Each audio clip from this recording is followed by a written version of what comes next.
ఇవాళ రైతుల సమస్యలు అయితే ఏం పరిష్కారం చేయట్లేదండి. మేము భూములు ఇచ్చేటప్పుడు ప్రతి వాళ్ళు కలెక్టర్లు ఈ అధికారులు ఉంటారని నిజంగా ఇక్కడ 50% మంది చిన్న రైతులకు కానీ ఎవరికి తెలియదు, మాకు కూడా తెలియదు. నిజం మాట్లాడితే నాయకుడిని చూసి ఇచ్చాం, సైబరాబాద్ అంత చేస్తాడు ఇంకా ఎక్కువ చేస్తాడని నాయకుడిని చూసి ఇస్తే ఇప్పుడు కలెక్టర్ అదే మాట్లాడుతున్నారు, కమిషనర్ మరి నాయకుడే చేస్తాడు, మేము మా చేతిలో ఏం లేదండి, వాళ్ళు రావాల్సిందే అంటే సిఆర్డీ రాసేటప్పుడు మీ సంతకాలు కావాలి, ప్రతిదానికి చేసేటప్పుడు రాజకీయ నాయకులు కావాలి.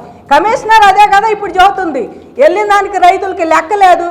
మరి గోవిందమ్మ గారు అన్నట్టు అసలు లెక్కే లేదు, చిన్న రైతులు పోతే వీళ్ళంతా మీరేందండి మా దగ్గరకు మీరెంత అన్నట్టు, మా నెల సంపాదన లేదు, మీ సంవత్సరం సంపాదన అవతల వాళ్ళు పోయింది అన్నట్టు చూస్తున్నారు.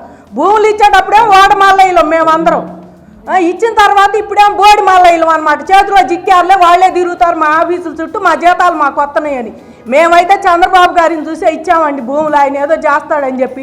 ఇప్పుడు వీళ్ళు ఇదే మాట్లాడుతున్నారు, రాజకీయ నాయకులే రావాలి, ఆయన చేస్తాడండి, మా చేతిలో ఏం లేదు, మంత్రి గారు చెప్పాలి, ముఖ్యమంత్రి చెప్పాలి అన్నట్టు మాట్లాడుతున్నారు. ఇంకా అంతకాడికి మీరెందుకు అక్కడ, మీరు పోయి వాళ్ళనే కూర్చోబెట్టండి ఆ ప్లేస్లో, మీ పనులు మీరు ఏరే జిల్లాల్లో చేసుకోండి.